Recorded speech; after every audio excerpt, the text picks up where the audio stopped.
check it out.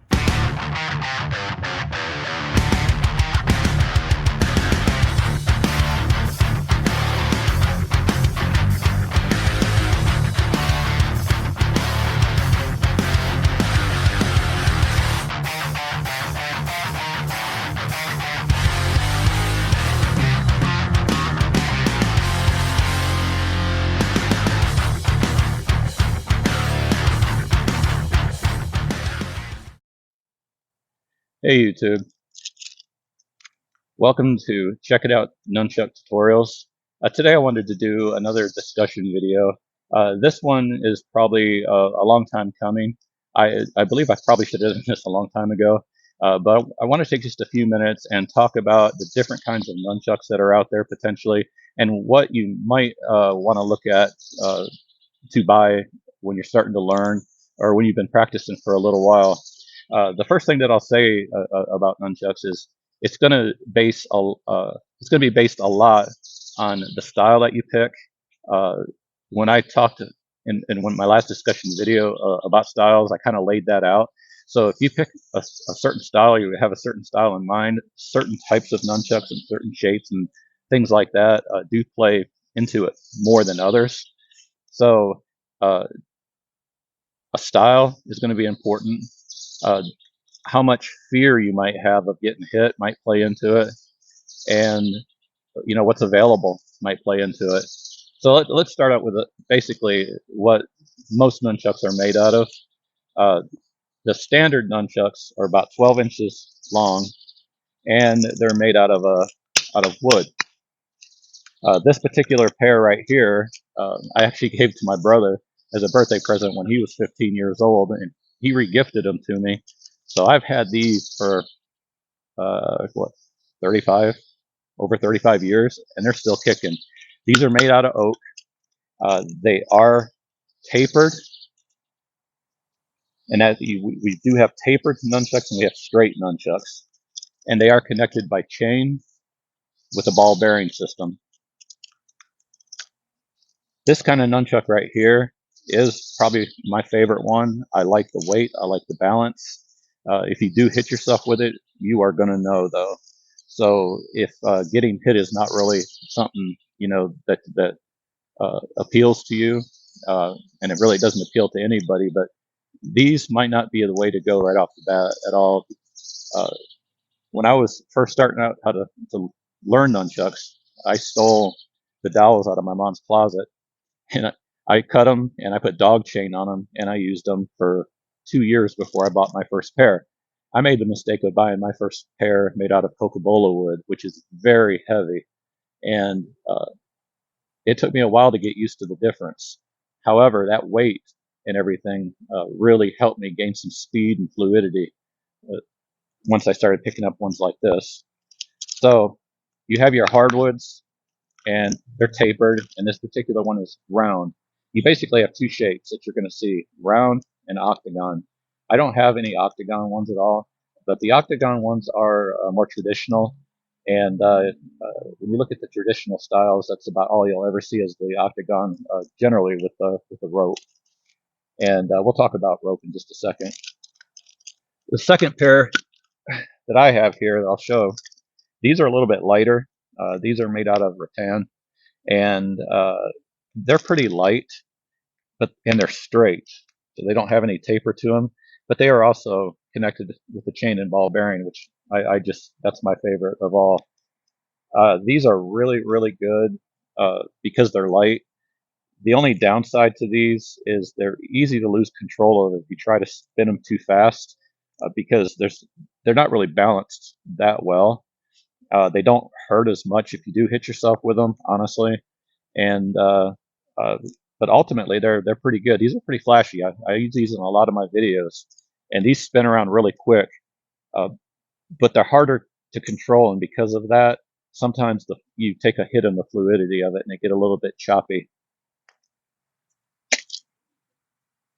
Then we're going to talk about rope in just a minute, because this is an option as well, compared to the chain.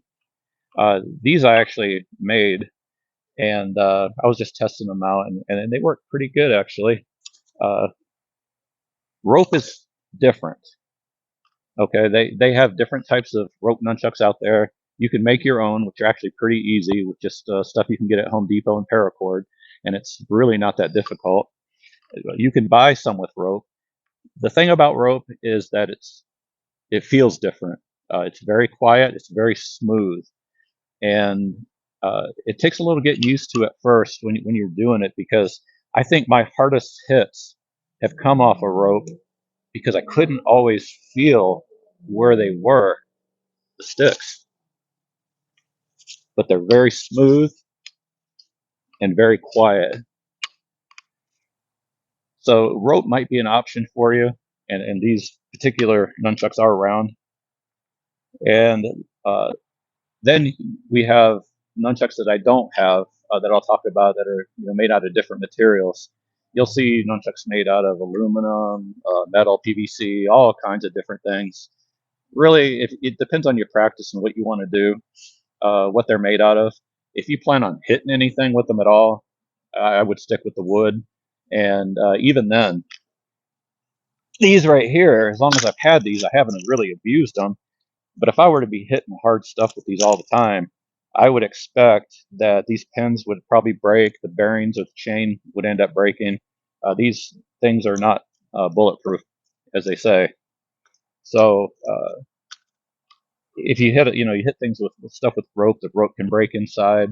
Uh, so just keep that in mind. None of these things are going to, really uh, stand that kind of abuse. You have all these traditional styles of nunchucks, and then we have different kinds of nunchucks like the ones I talked about in the beginning of the video, where they're more designed for exhibition or tricks and things like that.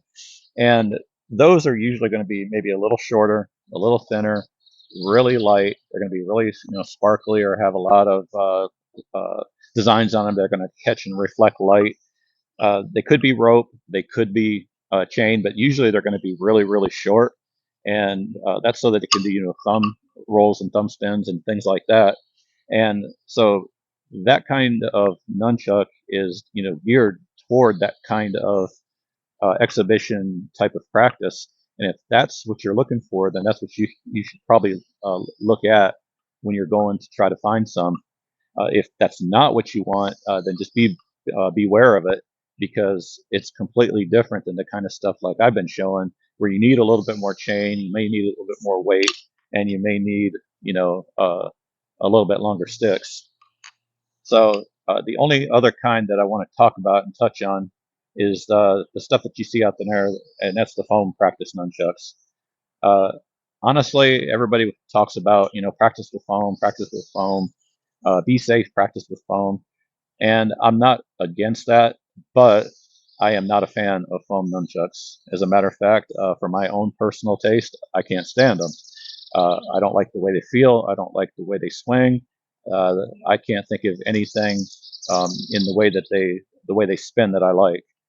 Now, with that being said, there are certain applications where I think that they are extremely useful. One of them would be learning double nunchucks, and I'm actually thinking about getting a couple of foam pairs, just because the double nunchucks are a little bit more complicated for me with the using two hands at the same time, and I'm sure I'm going to end up hitting myself multiple times. I think that the foam nunchucks are an excellent choice if you're in a class environment and you've got people all around you, and you don't want to be hitting somebody else. So I think the foam in those situations is necessary. I think that when you're teaching kids, and you got younger children learning nunchucks, I think that's a great idea to use them. And I think if you just absolutely have a fear of getting hit, but you still want to learn nunchucks, then the foam ones are probably the way to go. Or, as I had stated in another video, that you had to train inside and you couldn't really get outside, then maybe foam ones are a better option, so you don't destroy the inside of your house. The problem I have with them, other than the way they feel, and this is just a personal thing, because I understand why they're out there and why they're marketed, is that from what I've seen, and I have seen this, is that nunchucks that are foam really give you a false sense of security in some of the techniques. And I see people, swinging them around in crazy ways because they're not afraid of getting hit. And so when you're not afraid of getting hit, you really do create or have the potential of creating some very bad habits. And when you drop those down and you pick up a hard pair and they feel different and they swing different, and if you have bad habits, then there's a good chance that you're going to hit yourself pretty hard, and you're not going to be very happy with it.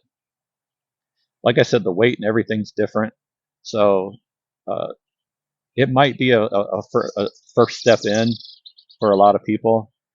I just choose. I would rather go with these right here than I would the foam myself, and that's just once again a personal opinion. And the foam may be the safe way to go, and the foam would probably, it would hurt less.